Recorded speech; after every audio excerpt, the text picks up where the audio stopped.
Hi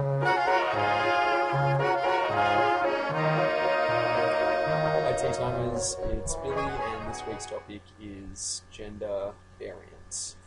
I wasn't exactly sure how to cover this topic, so I kind of made a video before this one where I went into detail about each of the different terms that are mainly used by people within the gender diverse community. That sort of ended up taking quite a bit of time to do each term and its history and usage justice, so I think what I'll do instead is just do a brief sort of summary of some of the main terms that people may use and then discuss how I came to sort of identify myself in the way that I do.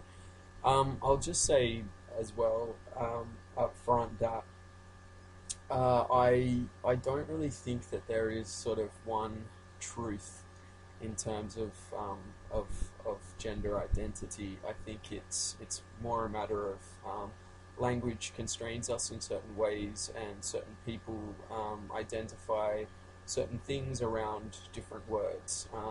In and of themselves, they don't really carry meaning. Obviously, they only carry meaning in the way that we use them.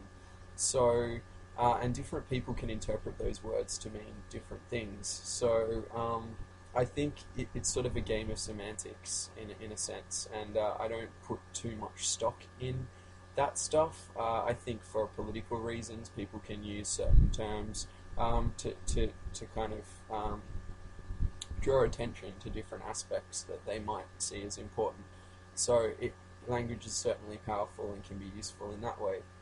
But in terms of, whether there is some kind of ultimate truth to gender identity where one term is better than another, I don't really believe that to be true. I think it's you choose the term that suits you best, that best reflects how you feel in the world, how you feel about yourself, and the way that you view yourself, and I think most importantly, in a way, the way that others you want others to view you, and so the way that you are labeling yourself in order for them to interact with you in a way that you're most comfortable. So, although there are people, I guess, who do label themselves in a way that may not prove to be socially comfortable, but has other end goals, such as, developing awareness. Like, I guess, some genderqueer people who use terms like who use, non-binary pronouns, developed pronouns like Z, or preferring to be called pronouns that are third person, so they did this, they did that. People who use those, it may prove to be difficult in social interaction, but I think the end game that they have in mind is not for ease or comfort in terms of social interaction, but in fact to make other people that they interact with question whether these binary gender codes of male and female are sufficient, and suggest that perhaps gender is more fluid, and that it isn't just always one thing or the other. So I guess those people in some sense can be putting themselves in a position of discomfort in order to change society in the long term. But it's not always the goal of people who call themselves genderqueer to do that. They can also feel comfortable and most comfortable with that definition and feel that it also best represents them. Now you can see the issue with discussing the terminology in itself, because it is complicated and it's difficult to do each term justice. And so I'll just briefly run over a few of the ones that are generally used. Obviously, I guess the binary terms of male and female, and then in a sense, I suppose, gender variance might be all the other terms that are used other than male or female. I'm not sure if that was the intention of the person who set this question. So then there is obviously transgender, male, female, then transsexual, male or female. Then commonly used term is genderqueer. I think there are a number of different variations on the idea of genderqueer. And obviously there are intersex people, and then there are people who I don't think would probably self-describe themselves as transvestites. I think that's probably a term that's used by psychologists and psychiatrists historically. I don't think it's probably used that commonly anymore, because it tends to be offensive in different ways. But I won't get into the history of why transvestitism is an offensive term, but just to suggest that those are some of the terms that people use to describe themselves. In terms of myself, I identify as a male, and in virtually all circumstances of my life, I would, if asked, I would explain myself as a male. I think, generally speaking, I don't have to explain myself, it's self-evident, but I guess in some circles, people may identify me as a trans guy, or and so in that case I would clarify that I identify as male, and if within certain circles, like if I was visiting a doctor, or if I had to disclose my history to a partner that I was going to be intimate with, then I would explain that I was born female-bodied, or that I had a trans history. I feel that the term male best represents my internal makeup, and also my preferred way of interacting in the world, and my preferred way of other people referring to me. I think it's simple, and it does capture the way that I perceive myself. How did I get to identifying predominantly as male and not as trans? Is pretty much because of it's pretty much due to the fact that when I was growing up, I think from a very young age, I might even put a photo of me when I was a kid in here, just for fun, so that you can sort of see what I mean.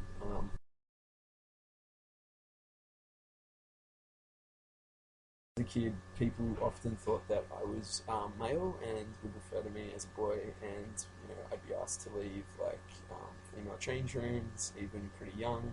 I was teased for being an imposter boy when I went to an all-girls school. For a while at high school, they would tease me and say, "What's a boy doing in an all-girls school?" So I got kind of reverse teasing, and throughout my life, I guess people referred to me as androgynous, or that my gender was ambiguous, and that was something that I didn't do necessarily intentionally. I think I, from a very young age, had a proclivity towards male clothing. In fact, when I was ever dressed in anything kind of typically female, like dresses and skirts and female kind of shoes when I was a kid, I would cry and scream and protest. So I guess my reverse experience of being identified by other people as ambiguous or unknown gender meant that for most of my life, sort of up until the 4 years before I transitioned, people would stare at me on the train or bus. People in public would, I'd have people ask me, "Are you a boy or a girl?" And then even growing up into teenage years and post that in my 20s, I got constantly kind of harassed about being ambiguous and androgynous. And in a sense, I think for a while it felt like there was no other option basically available to me except to be that way. The point of all this is that because I grew up and was identified for most of my adult life as androgynous, meant that when I finally kind of came to the idea that I could transition and I could be identified as what I felt myself to be as a man, meant that when I did, for me, I had spent many years as probably what someone might refer to as genderqueer. In a non-active sense, I was living a genderqueer existence. I was, neither male nor female. And having lived that existence for quite a long time, and having been so dissatisfied with it, I decided to transition and realized that I could, that I was a man, and that I could physicalize that internal experience, was actually something of such great relief to me. It wasn't about finally fitting into society as such, but finally being able to present on the exterior what I felt inside. So ultimately, I guess the amount of kind of ease and comfort that that identification has brought me means that I don't feel like genderqueer is an accurate description of my current experience. I feel like I was somehow in the middle, and that I chose a side, and that side is the best way to describe how I feel about myself and my life going forward. Obviously, I don't, disown my history as a female. I think it's given me a very important perspective and understanding of the world, but at the same time, it's not something that I feel is relevant to disclose to people straight up. In terms of anyone new that I meet, I've sort of instructed my friends basically that it's no one else's business, and it's not their place to tell anyone else about my history. I feel that it's something that is just not relevant information for me to have an interaction with a person, for them to know. Essentially, what they're knowing is what's in my pants, and some of the stuff that I've done in my life, which it's just not always relevant. And like I said, it may be relevant to a doctor or someone I intend to be intimate with. It's obviously going to be relevant, but someone who I'm forming a very deep friendship connection with, it may be relevant sometime down the track for me to disclose that to them. But yeah, in terms of people that I just generally interact with, I don't really see it as relevant. Obviously, there's the political element that makes me feel like there's something useful in being identified as trans in the community. But I think for my part in that is that I make YouTube videos, and I participate in FDM Australia, and do some kind of advocacy work, and write and respond to a whole bunch of people. So I try and do my bit in that way, and also I feel like I didn't do this to be political. I did this because it was something that I needed to do for myself. So ultimately, I don't feel like I should be obliged to do anything overt, because it in many ways discounts the reason why I did this to begin with, which was so that I could live and exist as a man without having the constant explanation, which was pretty much what I had to do in my life before this, was constantly explain my gender and myself, and that's something I very much wanted to depart from. I don't really identify as queer sexually either. I don't feel I feel more of a kindredness with people who have a similar interest in what they're studying, or ideas that they're interested in, philosophy, people who like the same kind of music as I do, or films, or who know the same people that I know, and those people can be straight, gay, trans, not. So I feel like my kindredness falls within a different spectrum than just within the queer community. I think in an actual fact, I tend to have not so much in common with most of the people that I encounter there, except that there are some really nice people there, and there are also some really nice people everywhere else in the world. So there are certain things about it that I find difficult. But that's another story for another time, and I think that I've pretty much covered gender variance in the way that I experience it. If you have any questions, please hit me up. Okay, see ya.